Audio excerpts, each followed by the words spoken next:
Can you confirm that for me, Andy? Yeah. Yes. Okay, thank you. Max, you can hear? All right. So welcome everybody. Thank you for attending this presentation. We're hoping to provide some guidance and some clarification around some of the changes that we've made recently to the minor source modeling guidance and provide helpful information around process and procedures for you all. So next slide. We'll start with basically an introduction to the stationary sources dispersion modeling section, and then we'll get into what were the primary changes to the modeling guidelines. I'll follow up with a little bit of an explanation of when modeling is required and why it would be required. And then we'll get into our modeling determinations. And then following forward with that, we'll get into some of the details around intermittent sources and when modeling is required for those. And then following, I will go into air quality modeling standards and then some of the process. Next slide, please. And so the next this slide basically gives an introduction to our program. The stationary sources permitting program consists of all of the permitting units at the division, the Title V construction, oil and gas permitting units, as well as the dispersion modeling section. Also not written on the slide, the indoor environment program is also part of the stationary sources permitting program. Our primary function around the dispersion modeling unit, basically we have, since May of 2022, have hired 11 additional full-time staff with a full team of 12 at this point with varying experience levels. We are now requiring that all APCD preliminary analyses associated with permitting actions document National Ambient Air Quality Standards compliance. We have made significant updates to our program websites to incorporate new procedures and instructions. And virtually all permit applications are currently being sent to our unit for a modeling determination prior to the processing of the permit. We've updated the Colorado minor NSR source modeling guidelines for air quality permits, initially with an update in 2023, and most recently with an update in March 1st of 2025 this year.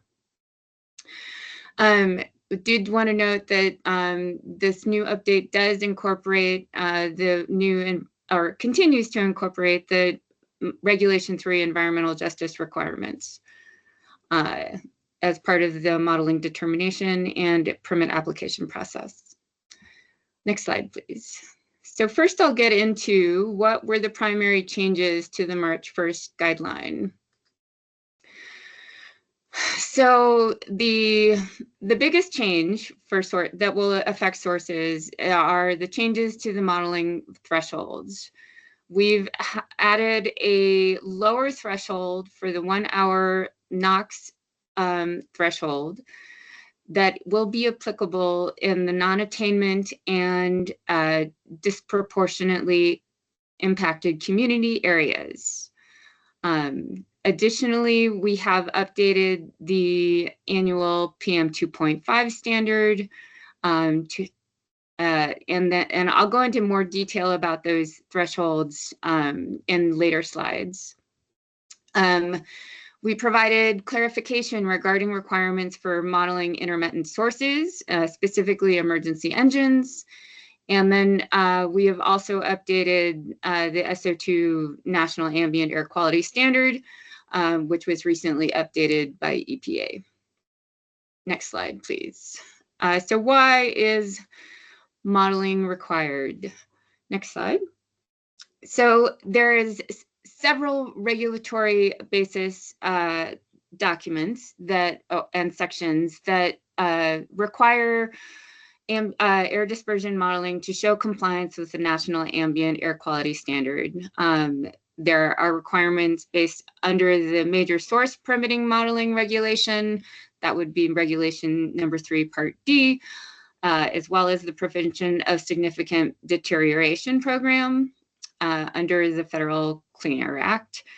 There are also requirements for minor source permit modeling that are established under Regulation 3, Part B, and there's I can go into more detail about those specific requirements, but those are the primary sections that we reference to base our requirement and requiring the modeling for our program.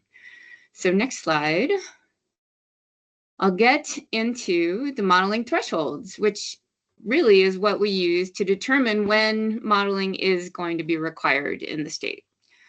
As you'll note in the modeling threshold table 1 shown on the slide, the new threshold that has been established for the March 1st, 2025 guidelines is this 0.46 pound per hour standard or threshold. That is for sources located in non-attainment areas and in a disproportionately impacted community. I will note that the 2.28 sulfur dioxide standard has not been changed. That is still established, and as well, we have maintained the 2.28 pound per hour threshold for nitrogen oxides in the attainment area, as well as the 1.14 pound per hour threshold if a source is in a non-attainment area or a disproportionately impacted community. You will also note in the long-term threshold column for particulate matter that is less than 2.5 micrograms per meter cubed, we have lowered the standard from 5 tons per year to 2 tons per year. That has been done to maintain consistency with our short-term standard, which is 11 pounds per day, and then also to make sure that we are in compliance with the annual standard, annual National Ambient Air Quality Standard that was recently established by EPA. Next slide, please. So on that table, table 1, there are a couple different notes, and you will see that the note 1 is associated with, here, Andy, let's go back to the table. Note 1 is associated with the new standard in the non-attainment area and in a disproportionately impacted community. And then note 2 is associated with some of the other standard or thresholds that are noted in that table. So note 1 is an important clarification that we need to make that says that for purposes of the modeling guideline, operators submitting a 114, Form 114, need to refer to the definition of disproportionately impacted community in Regulation number 3 that is in effect at the time that the Form 114 is submitted. This will determine whether the proposed source or activity is within a disproportionately impacted community. If an update to the modeling guideline after a Form 114 is submitted do not apply to pending, we also want to clarify that if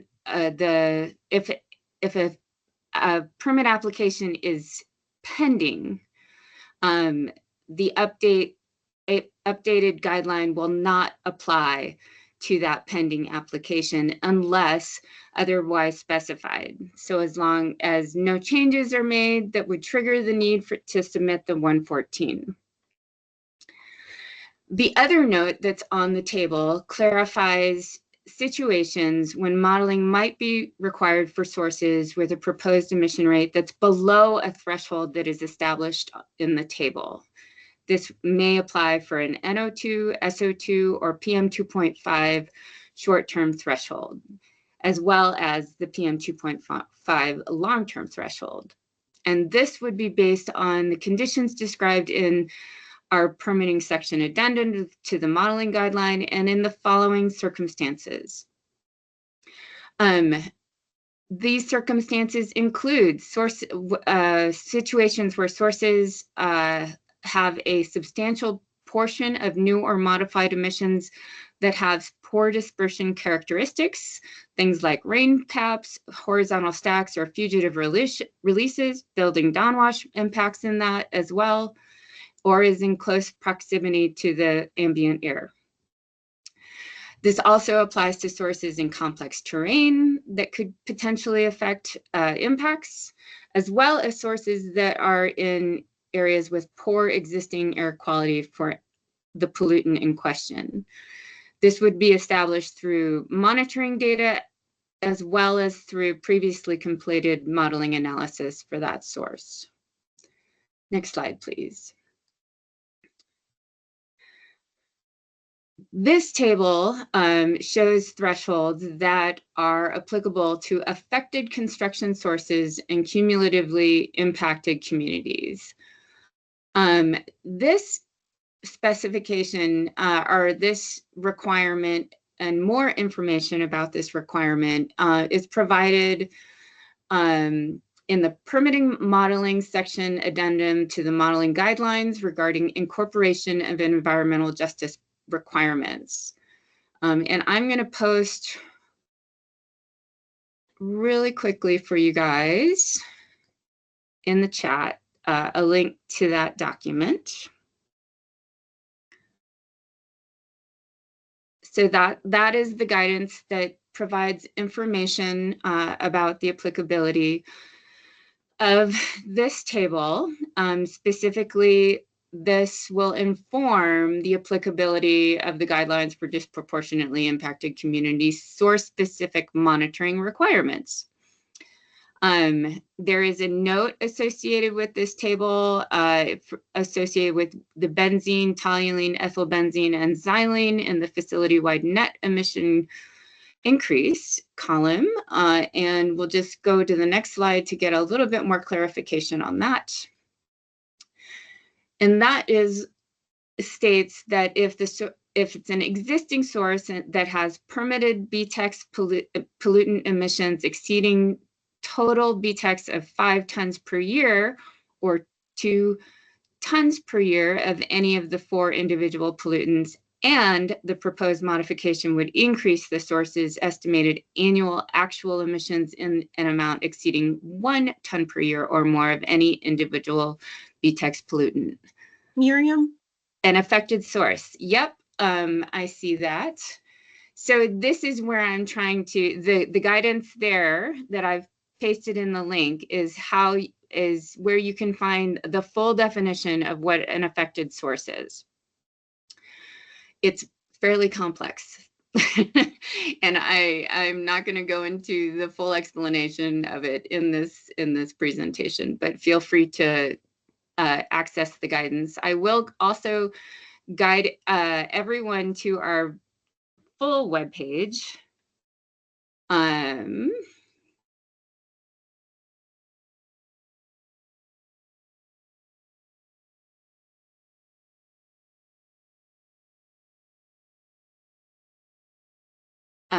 And links to many of the things that I'm talking about in this presentation are available on our website.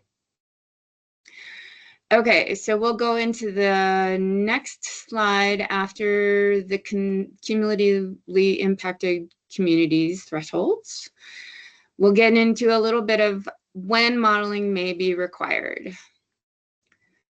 So both Table 1 and the affected construction sources table set forth modeling thresholds for both short-term and long-term thresholds for various pollutants that are intended to assist our staff, permit applicants, and air quality consultants in deciding when modeling is warranted and to determine the impact from a source. This section introduces de minimis emissions, which have a low probability of causing or contributing to an exceedance of an air quality standard. If a source or project has emissions below the thresholds, we consider that the sources would have relatively small impacts and would not warrant further analysis. However, there are situations, as identified in the notes to Table 1, that require a little bit more review and analysis, and by doing that, we establish whether a source needs to model or not, and I'll get into that in just a minute. But by using this approach, we do reduce permitting costs associated with the impact analysis by regulation. If they're required by Regulation 3, we can minimize those costs. So next slide. When is modeling required? The division has provided clarification on when modeling or modeling determination is required for proposed source or activity in the permitting section addendum to the modeling guideline. And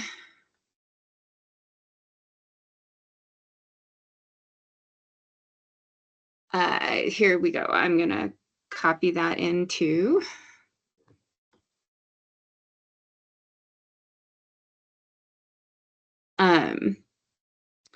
so basically there are some exemptions in this guideline that are situations where modeling or a modeling determination are not required. Those exemptions or those situations include when there's no emission increases or a pure decrease in a permit modification, a situation where there's only VOC emission increases, because we do not review those specifically in our modeling. For situations where the modification only includes either an APEN exempt or a permit exempt source.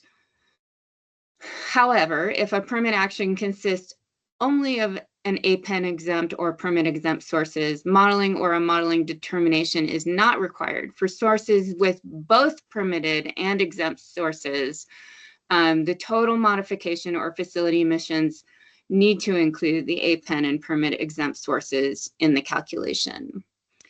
The other exemption situation is land development projects under GPO 3. For a given pollutant, modeling must be performed if the requested emission rate increase and or facility-wide net emission increase is above the listed thresholds. If the requested emission rate increase or facility-wide net emission increase is below the short-term thresholds, modeling may be warranted. The division may determine that modeling is required based on the factors set forth in the notes to Table 1.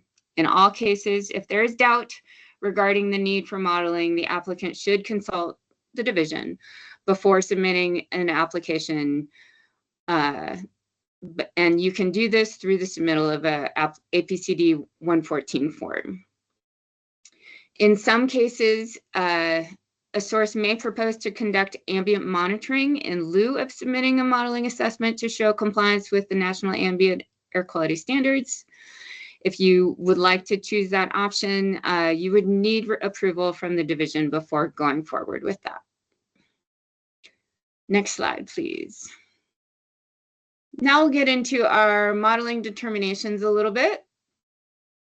So the goal and purpose of the modeling determination is to provide a qualitative assessment based on professional expertise of whether a source should conduct a model analysis to show compliance with the NAAQS, or if we can show through the review of that 114 form that the source will not have a significant impact on the National Ambient Air Quality Standards, and the model analysis would not be required.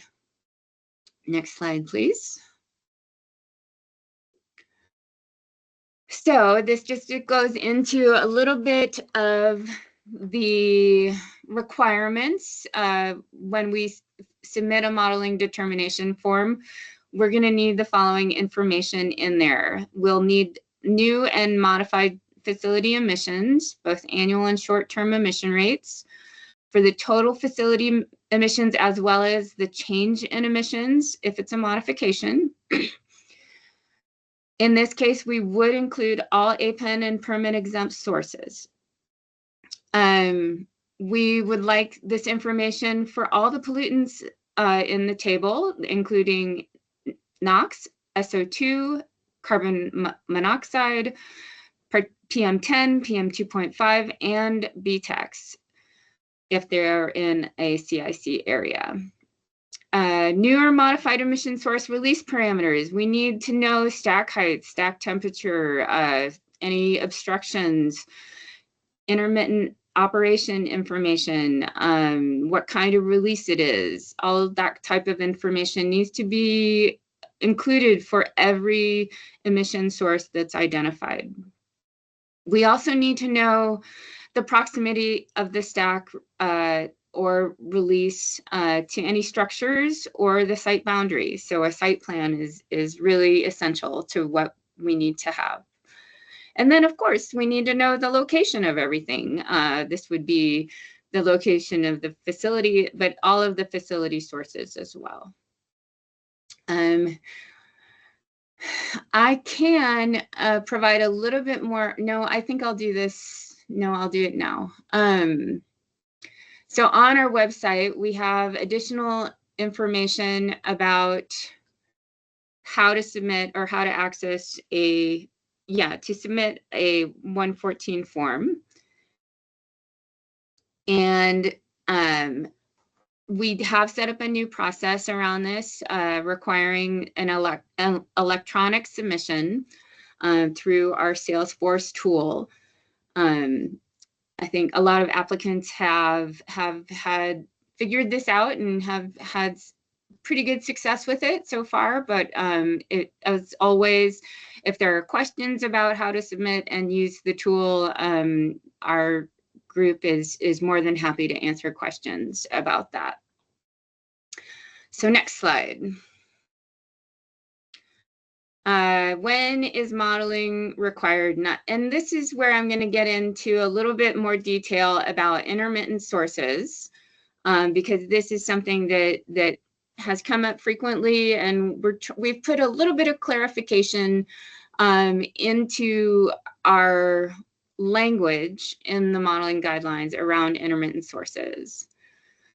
So certain industrial facilities have internal combustion engines that are used only to power emergency engines or fire suppression pumps. They're usually not very large sources. Sometimes they can be, but these engines only operate for periodic testing and for during an actual emergency. If that is the case for this source, it is considered to be an intermittent emission source. These types of sources are very difficult to model in a way that accounts for impacts in a reasonably accurate but conservative manner. And as a result, EPA developed a clarification memo which provides states and applicants with flexibility to include certain types of sources with intermittent emissions, or to exclude certain types of sources with intermittent emissions from Appendix W modeling. I can give a specific link to that document if anyone would like it. Well, it's not a link, but it's a description of it.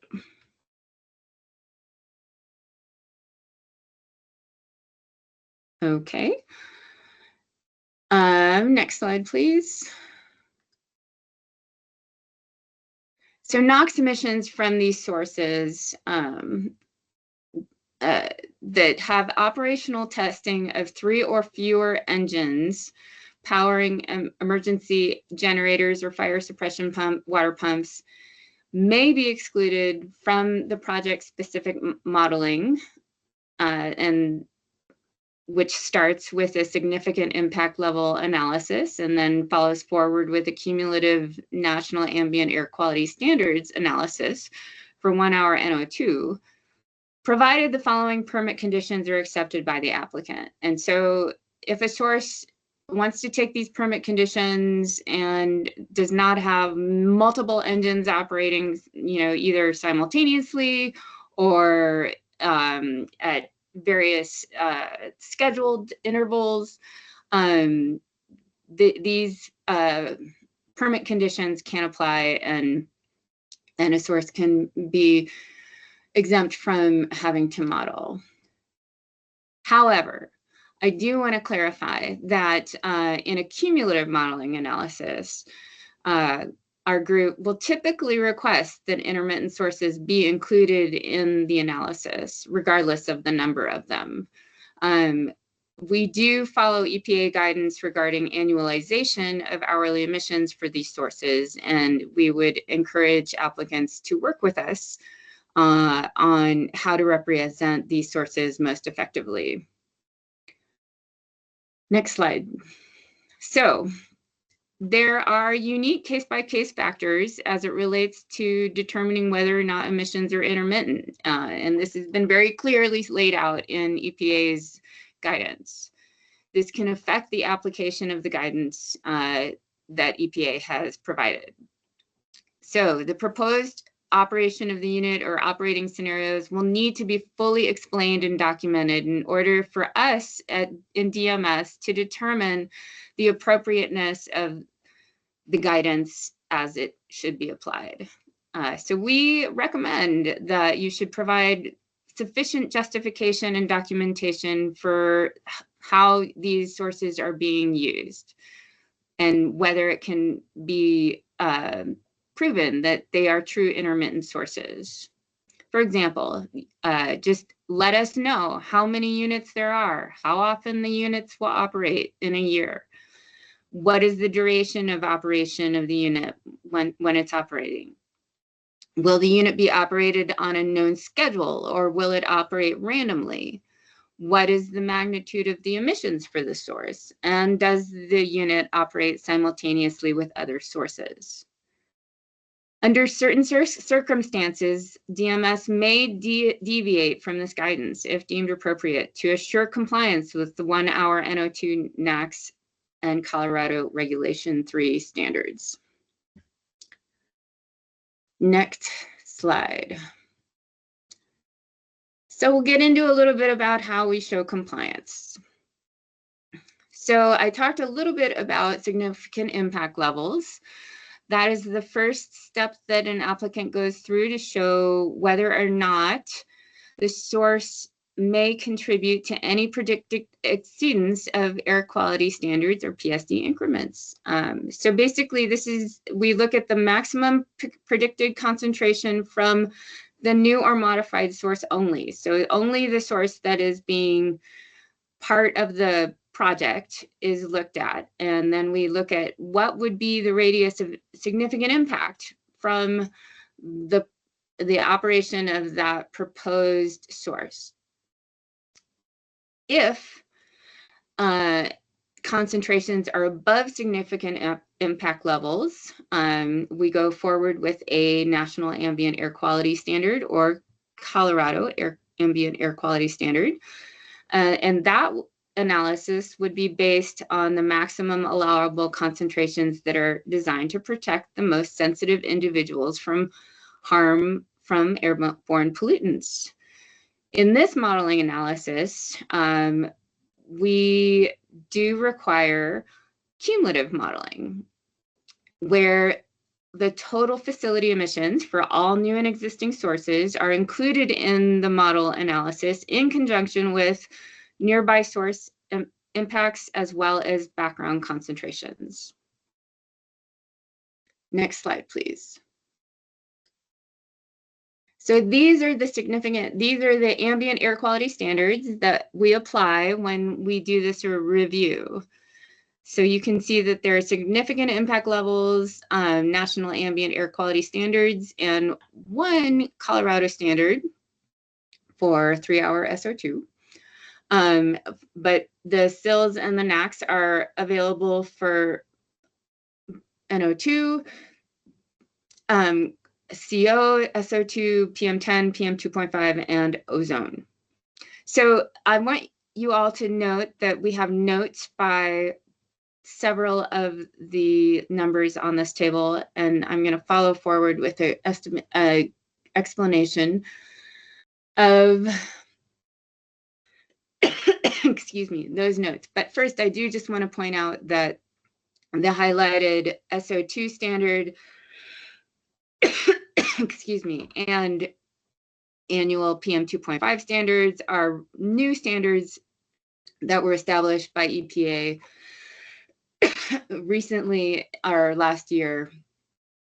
So the update to the SO2 standard was a recent update for inclusion of a secondary annual SO2 NAAQS, which replaces the previously adopted 3-hour SO2 secondary NAAQS. And that was in May 2024. Oh no, the May 2024 revision was for the PM 2.5 annual standard, excuse me. I do want to note that this annual standard is currently being revisited by EPA, and so we don't know what's happening with that. Next slide, please. So the first note is with regard to that SO2 3-hour SIL, which has been vacated. However, the division will continue to use that standard to evaluate the 3-hour Colorado state standard. That's why it's still in the table. The second note on that table is related to the ozone standard, and it's just clarification of the final rule being signed in October 1, 2015 and effective December 28, 2015. And it replaced other standards that have been revoked. The following notes apply to the form of the standard for the different pollutants. And I don't think I need to get into a lot of detail on that, but basically you can see that several of the standards are met when the result is then, a certain percentile of the concentration, and it's averaged over a certain number of years in various cases. This is all laid out in the guidance for anyone who wants to review this. Next slide, please. So I'm going to get into a little bit about prevention of significant deterioration increment modeling. For these compliance demonstrations for PSD increments, demonstrate that air quality deterioration is less than the allowable Class 1 or Class 2 increments.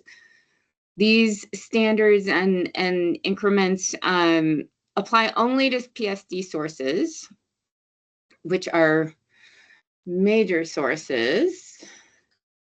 The definition of a major source and with regard to PSD is that the facility has the potential to emit 250 tons per year or more of a regulated air pollutant per year. However, if it's in a certain listed category, the threshold is lower at 100 tons per year. So there are lots of different triggers for when PSD may apply. The limits do change in concentration, or it does limit the change in concentration in reference to a baseline date to ensure that areas are currently in compliance stay in compliance. So we'll get down to the next slide shows us what a modification to a major facility, these are significant emission rates. So if a major PSD facility wants to make a modification, these are the emission rates we look at to determine if it will trigger additional PSD review of that source. Next slide, please. So one thing we want to point out is that PSD requirements do not apply in non-attainment areas. If a major source is proposed in a non-attainment area for pollutants for which it is major, the non-attainment new source review requirements would apply, but prevention of significant deterioration modeling would not be one of those requirements necessarily. However, minor NSOR requirements do still apply for a source in the non-attainment areas. And this map just gives us a picture of the non-attainment area for Colorado. As everybody knows, we are in severe non-attainment for ozone currently in a good chunk of the state. Next slide, please. So these are the standards that if PSD modeling is required, we need to show compliance with. You can see that the significant impact level and increment for class 1 areas are very low and very hard to meet.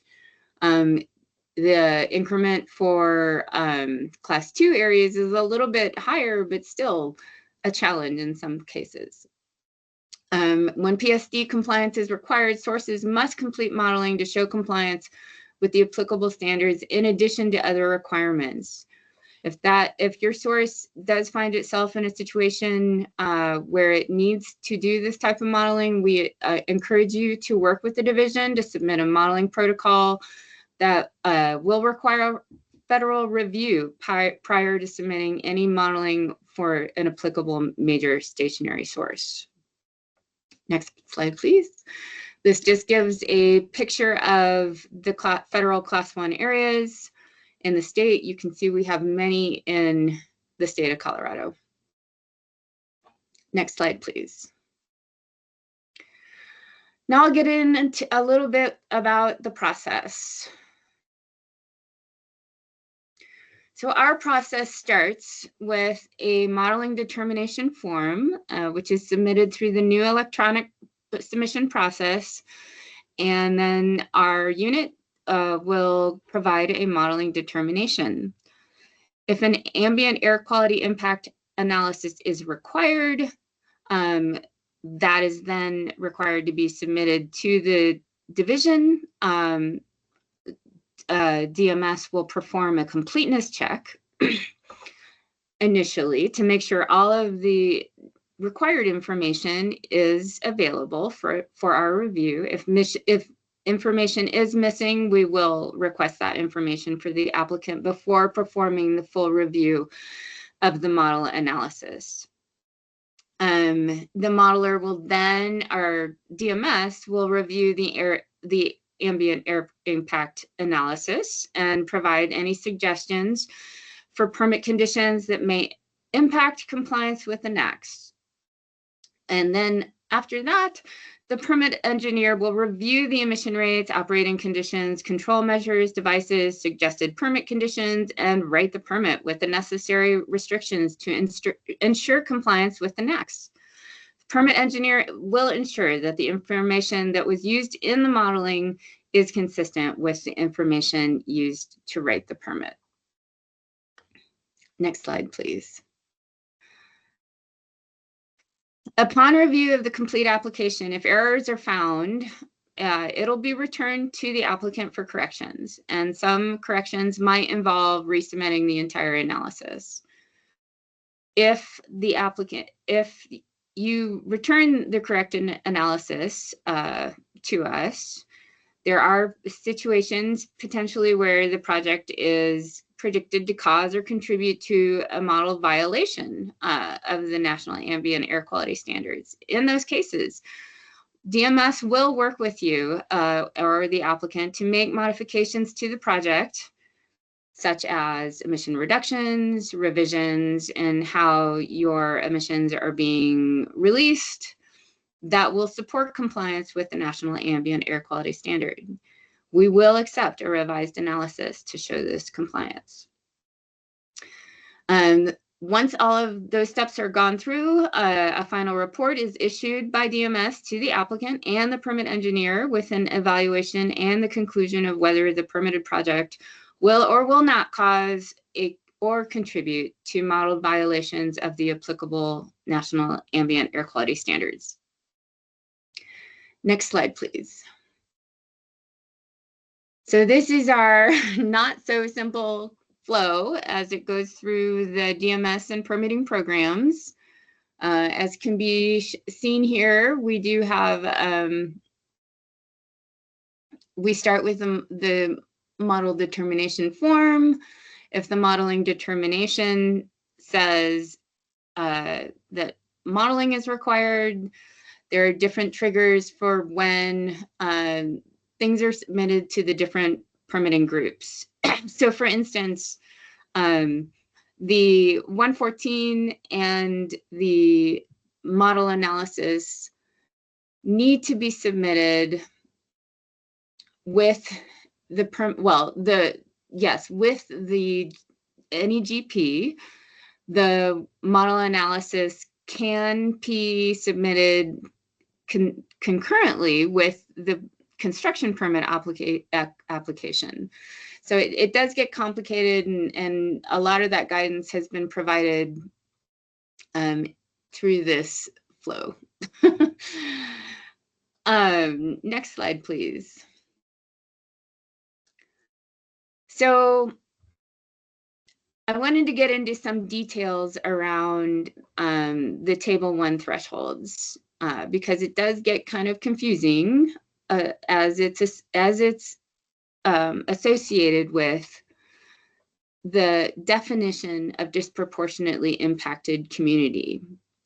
So when we are applying the March 1st, 2025 modeling guideline, the applicant, that are submitting the Form 114 need to refer to the definition of disproportionately impacted community that is in the current version of Regulation 3 in effect at the time of the Form 114 submittal to determine whether a proposed source or activity is within a disproportionately impacted community. The lucky thing about this is that when you do your environmental justice review and get a letter from the EJ team, they will apply the definition as it is defined in Regulation 3 correctly. So the EJ form will basically inform you about your location within the disproportionately impacted community.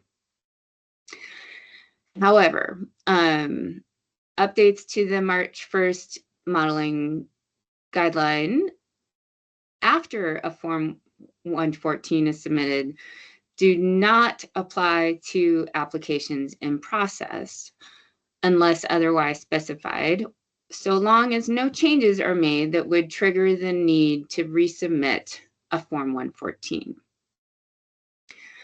What that means is if your application is in process, you do not need to redo a 114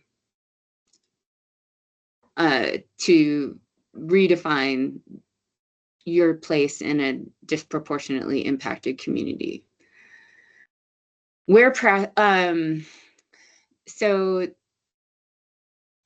It's possible that there would be a question about when there would be a need to resubmit a 114. So basically that would be where it's necessary to protect the national ambient air quality standards. The division may determine prior to issuance of the permit that the NAAQS analysis must be resubmitted and/or that modeling must be performed or redone. If so, the division will notify the applicant and request resubmission of the APCD 114. Next slide. So this is additional guidance on implementation of the revised guidelines.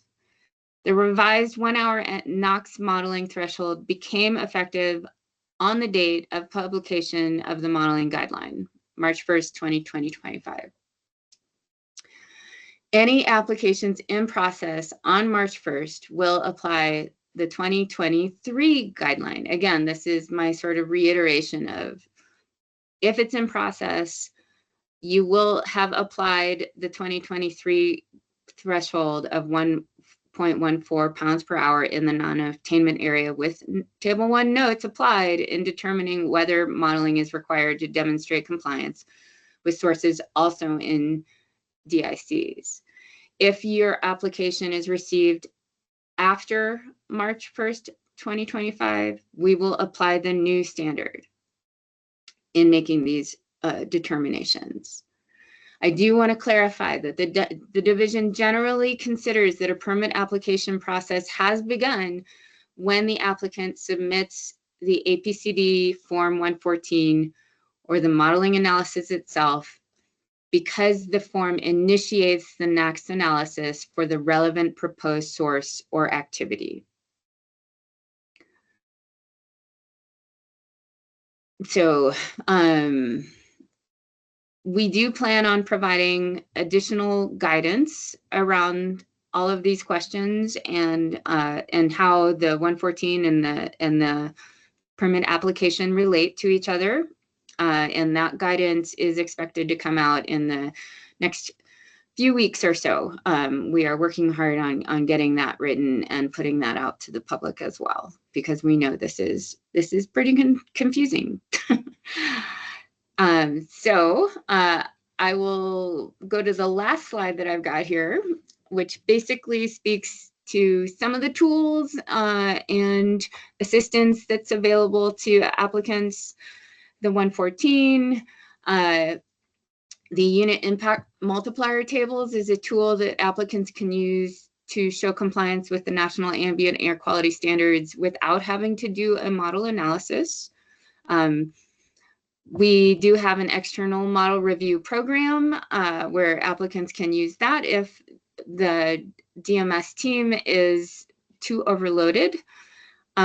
We do have situations where we have allowed monitoring in lieu of modeling. We have established that Monte Carlo analyses may be used in certain situations, and we would encourage applicants to work with us to understand when those situations could be applied.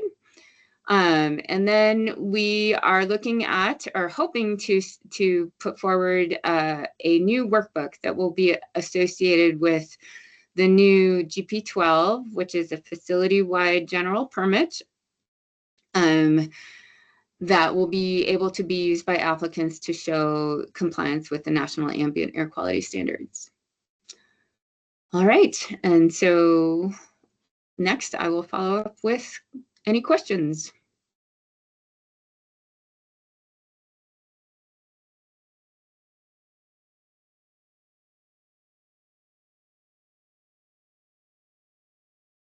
If you have questions, you can enter the chat. Okay, Kendall, go ahead. Miriam, do we submit a modeling protocol after the DMS determination of modeling, DMS modeling protocol, and then the analysis, or is the determination kind of in lieu of a modeling protocol? We do not require a modeling protocol for minor source modeling. Okay. We certainly can, we're happy to look at one and confirm your procedures prior to you doing the analysis, but it is not a requirement. Okay, thanks.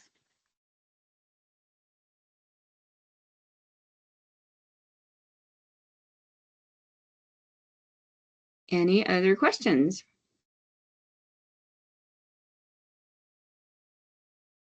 Okay. Again, all of this information is available on our website, and DMS is always happy to answer questions as you have them. All right, go ahead, Anarelli. Thank you. Oh yeah, Okay, so we have a couple minutes left, but yeah, so you can see Miriam's email right there. If you have additional questions, this will be recorded or is being recorded right now. That will be up on the website soon. And then just announcements are, we are currently working on the program for the conference in September, on September 25th. So we'll be on the lookout for that program, hopefully late May or early June. And I hope you can attend. We have a really great lineup of speakers. And then also we have our scholarship program that is open. And those applications are due May 31st. Please share that link to the program to any students who you think could apply. And we will have another lunch and learn in June, but we're still planning it out. But do you want to answer Jolene's question? Sure, I can. Hi, Joel. So we don't have any current plans to make additional changes to the thresholds, but when things come up, we have to make the changes. So sorry, that's a wishy-washy answer.